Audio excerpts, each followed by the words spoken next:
If there's any passage from Scripture that has taken center stage in the lives of the leadership team here at St. Francis lately, it is this passage from Luke chapter 24, the story of the encounter of the disciples on the road to Emmaus with Jesus. And it's taken center stage in our lives because it's very quickly becoming an illustration of how we are going to fulfill the parish's mission of making disciples and disciple makers.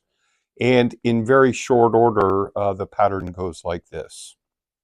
Two people are walking along discussing the concerns of the day. A stranger falls alongside them and begins to listen to their story and all the things that they're wondering about and all the things that they're concerned about. Then he proceeds on to reciting scripture to them and explaining how scripture sheds light on all of the things that are going on in their lives.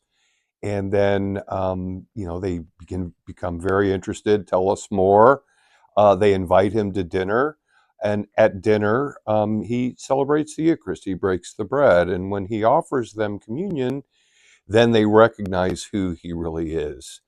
And they are so overwhelmed by the encounter with Jesus that immediately, without any prompting from him, immediately run back to Jerusalem to tell all of their friends what had happened to them, about their encounter with Jesus and about the new life that encountering Jesus has brought them. And so pray today and ask yourself, who am I in that story? Am I the one who seems to be overwhelmed by the questions and concerns and perhaps anxieties of the day? Or am I the stranger who is out in search of those people who are looking for Jesus? And do I follow the same pattern? Do I sit down and talk to them and pray with them and talk about scripture with them and very slowly open their eyes to the presence, the real presence of Christ in their lives and in the practice of Catholic faith?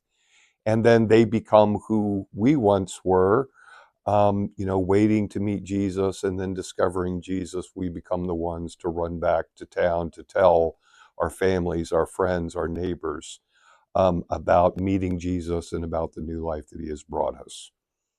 And so remember, in all these things, God is who he says he is, you are who he says you are, and live the life that he calls you to live.